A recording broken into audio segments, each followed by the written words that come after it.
So, Tim, we've now watched a couple days of the NBA playoffs. Welcome. It's always good to be here. But today, being April 18th, at least for my money, has been a pretty lackluster day of basketball. How are you feeling at the moment? I mean, I was told that the 2022 MVP would be playing tonight in Yeah. prime time against one of the most important franchises of the last 20 years. I have a list here of multi-time MVP winners because we used to care about this. We did. There's 14 of them. Real quick though, because I don't know if you're still watching the game. He's now been ejected. Yeah, they're down 20. So, multi-time MVP winners: Kareem, Bill Russell, MJ, Chamberlain, LeBron, Moses Malone, Larry Bird, Magic Johnson, Bob Pettit, who we don't talk about a lot, but also great. Karl Malone, we'll leave that one alone. We do talk about him, probably the correct amount. Tim Duncan, if you ever heard of him, Steve Nash, Steph Curry, and Giannis. Yeah. And apparently Jokic is going to be on that list. I don't know. Here's my thing.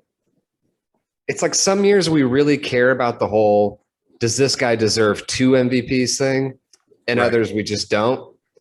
I'm sorry. When they're guarding, like Chuck kind of hit it on the head when he's like, they're guarding you with Draymond Green. Like 6'6". If you put Draymond on Joel Embiid or Giannis, they would kill him. Like he'd start having back problems again. Yeah, no, it's like the old time joke that shit wouldn't be allowed to be uploaded to Pornhub. Like they would kill him. Yeah. It would be aggressive. Like this whole Draymond would be crying in the parking lot trying to call who? LeBron now? Would he be trying to call LeBron? Well, who would he be trying to call? I think that's Kyrie? a real thing that might happen. No, Kyrie can't play in San Francisco. He can't play anywhere. No, I'm just saying. I don't think San Francisco would allow him. Oh, yeah, specifically San Fran. I don't think he would be allowed to play games there. So I think that's a no for Kyrie, but a maybe for LeBron. The Jokic thing, I know that everybody's going to be like, it's a separate award. It's a separate award. Jokic to me is Westbrook for stat nerds. Yep. It's like people are like, look at this advanced stats. I'm like, are you watching this? He's like, no, he's better at defense this year. I'm like, I've watched the games. They have to play this garbage zone defense where he's in the middle doing nothing because he's terrible. And good teams like the Warriors are going to exploit it and just cut all over him.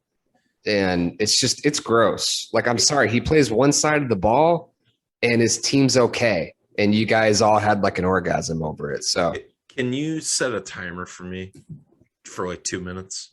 Yeah. Okay. Yeah, I got it. Okay. Nikola Jokic is a lovely player. On offense, sometimes he's entertaining to watch. He is an abject failure when it comes to playing defense. Now, I could make the jokes how he couldn't jump onto a curb. I could do all that stuff. The inside the NBA guys already do that. I don't need to do that. He's god-awful at defense. I don't care about his improvement this year. He went from steaming pile of shit to a less steaming pile of shit.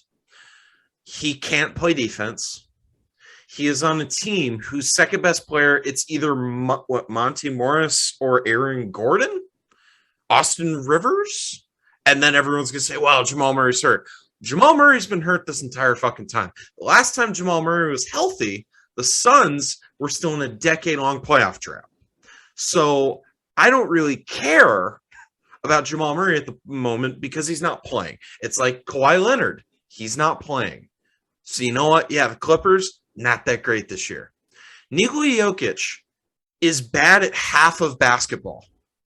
And we're going to give him back-to-back MVPs. Now, since everybody knows we're Suns fans, you're going to come at me and say, well, what about Steve Nash? What about Steve Nash? The years that he was winning MVP We were either the best record in the NBA or close damn to it. So the Nuggets are awful. The Nuggets are terrible, and we're seeing it on national television. They have one good player, and he's good at half of the game of basketball. I have something about the Jokic thing too that I just want everybody not to have a heart attack about. Just promise me you'll sit down, you have some tea, relax, think about this for a second. There is like this obsession with him that he's kind of casual and that he doesn't really care about getting better or about working out or about all this stuff. I'm like, that's the same criticism of Harden. That's actually quite literally the same thing, is that he kind of cares. Like, I'm not saying Jokic doesn't work on his game. I'm saying there's this obsession with like. Oh, so I came in under the timer. He's That's good. Super casual. Like, there's something to that. I know that people are going to have a heart attack, when.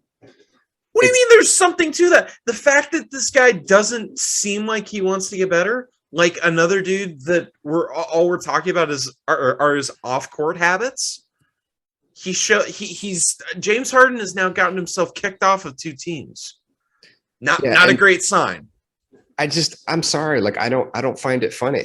Like his whole like nonchalant, I don't really care about this, I could have done anything else type thing. It's like, that's not what you want. When the going gets tough, I hate to use, he's a lunch pail kind of guy. I hate to use the trite cliche terms, but when shit doesn't go well for Jokic, we've now seen it twice. He just gets his ass kicked out of the game.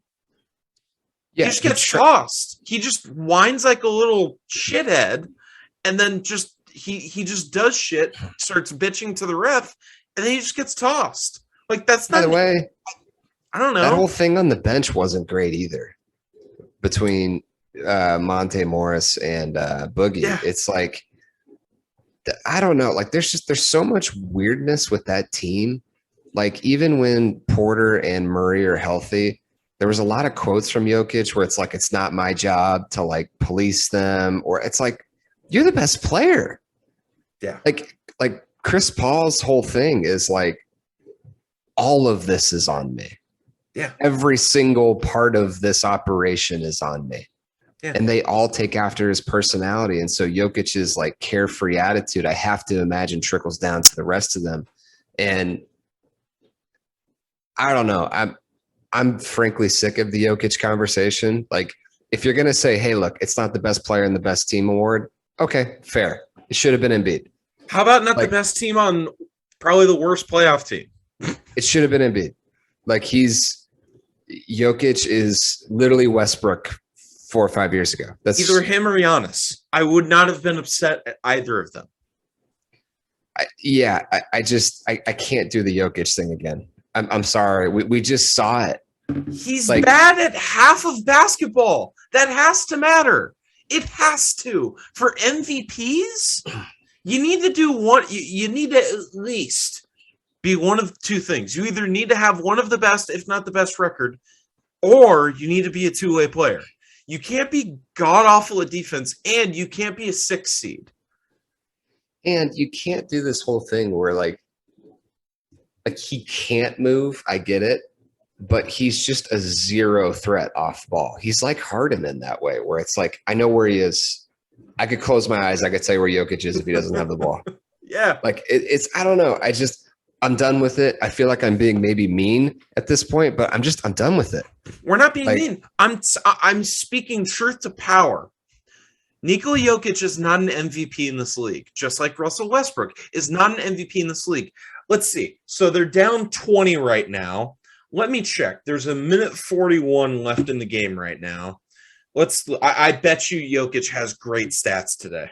Jokic, 26 points, 11 rebounds, 4 assists. Yeah. Congratulations. Like, oh my God, he had 8 free throws. He had 2 blocks. He had a steal. Oh my God. It's incredible. Seriously. They're throwing Kevon Looney and Draymond Green at you. You should have 50. And not only that, you don't have anybody else on the team. Like, you have 20 shots. Who else is taking the shots? You're allowing Will Barton to have almost as many shots as you? I get that somebody else has to take shots, but my guy, if you're the MVP and you're coming to the playoffs with this team, I don't know. It would seem to me like you'd be taking 40 shots a game. Like, I don't know. There's a lot of this is Iverson 01 stuff. And it's like, not really, guys. Like, if you go back and really watch Iverson in 01, like, I think a lot of people have the Nuggets Iverson stuck in their head as to who he was. Iverson did all kinds of stuff off the ball. Like, and they made the fucking finals. Yeah, like they were good. They were good. So I don't know. Like, I don't know if you guys have heard of the stat wins, but matters to me.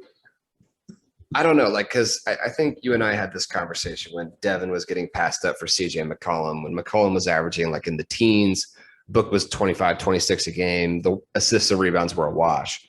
And the thing that was always told to us is he doesn't win enough. And I was always okay with it. I was always like, you know what? So, his team sucks. Truth be told, it pissed me off, but it was just like, I mean, okay. Herm Edwards, you play to win the game.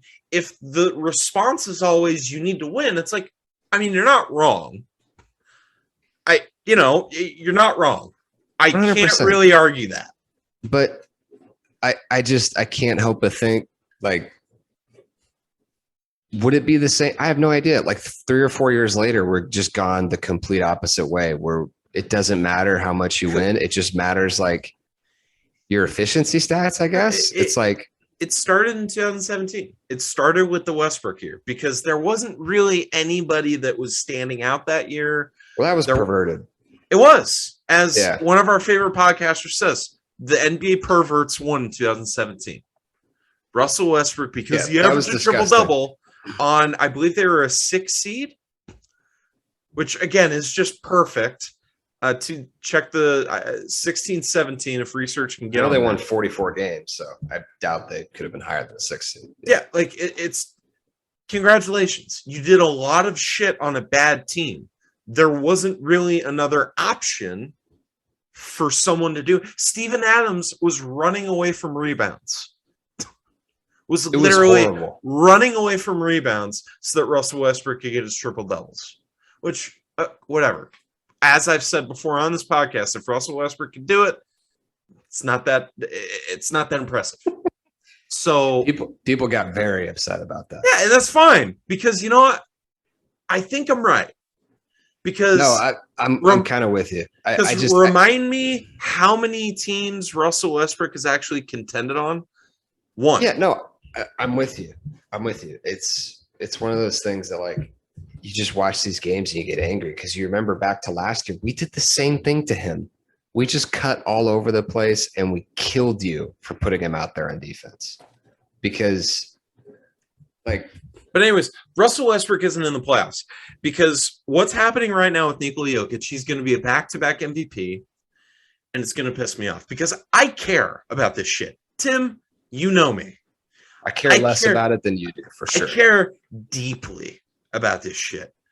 2 MVPs, much less back-to-back. That's like, the back-to-back thing. I didn't do the research on that, but that's an even different list. I mean, it's pretty similar to the one I had, but there's only been 14 guys that have ever done it and that have won multiple. And they're all like, you're listing them. It's all like top 15, top 20 players ever. With the exception of Nash, it's all top 20 guys. Yeah, and Nash is top, 40? Yeah, 100%. So, and again, the reason why Nash won those years was because the guy that had better stats was Kobe, and they were either missing the playoffs or barely making the playoffs while we had the best record. So that there's a rhyme or reason for it. I want to get your take on this because right now, because I was thinking, I'm like, okay, Jokic, he's not a two-way guy. If I were to put a tier 1 list of guys in the NBA right now, who would it be? And I think it's 6. I think we have 6. And in no particular order, because that's a whole other conversation. That's a whole other 2-hour-long soliloquy. So we got Giannis, we got Embiid, we got Kevin Durant, we've got LeBron, we've got Jason Tatum, we've got Devin Booker. Those 6 guys are all A's to A pluses on both sides of the court. All of those guys, you plug them into any team, they make the team better, and they don't throw the team off such a way that they could get worse. There's guys like Jokic, there's guys like Steph, there's guys like Donovan Mitchell. They're either bad at half of the game, we haven't seen them in pressure moments, and the pressure moments that we have seen them in, they haven't gotten through, or they're just not healthy. So then you get the Steph Currys of the world, you get the Kawhi Leonards, the Anthony Davises of the world. You're just not healthy enough. The thing that all six of those guys have, with really the exception of KD and LeBron, but because they're so transcendently good at basketball and they're healthy enough to where they still crack that tier one. What do you think? I'm with you on it. I can't help but think with the Durant stuff, as we were talking about MVPs, he's going to be in the Kobe conversation where he's a top 15 guy. No multiple MVPs, it looks like. Yeah. So with the tier one stuff, I'm really hoping that we get a Utah Phoenix matchup just because I want the comparison to end. I watch a lot of basketball. I've seen Mitchell a lot. I've seen Booker a lot. It's just different. I'm telling you. When Chris went out, he averaged 7 assists. It's not the same thing. Devin's way more efficient, and the type of shots that he's making are way higher difficulty. Well, and Devin's mentality is so much better than Mitchell's. I mean, my enduring image of like Mitchell when things start going wrong is he starts pressing and panicking and doing the wrong thing. Whereas Devin played in the NBA Finals last year and really didn't push it once. His shooting stats weren't always over 50%. I've seen it. Chris was like on one arm. Yeah. So yeah, I guess my thing is like between him and Mitchell, I don't think it's that close. And I hope that they get matched up because the other thing is Devin is a much better defender than him. Yeah. And I would enjoy seeing it. The tier one stuff, Tatum's a tough one for me. You've said that. You've been pretty consistent about that because he had 2 like unbelievably disappointing years. I get how good he's been in the second half, by the way, of this year, not the whole year. We're going to get to that, but yeah. He had 2 consecutive years where they were just a disappointment, and he was heading for a third. By the way, he was right there until he turned it on in the last half of the season. So my thing with Tatum, if he can do this for a whole year, then okay, then we can do it. But I'm not willing to do it just because he had the buzzer beater against the Nets a couple days ago. And I made the list a few days before that anyway, so that's not playing into the calculus. So you're saying that tier one's 5. You got 5 people. I would have 5 in there, and even I'm not gonna say I'm not gonna don't do it. I mean I don't know. There's only one guy in there that's not in the playoffs, so that's tough. Not where I thought you were going with this. It's tough. The floor is yours. It's tough to have the tier one guy that's not in the playoffs. And who would that be, Tim? Mr. LeBron James. Okay. It's kind of tough. I mean, obviously it's one of those things that it's kind of like a boxer with the belt.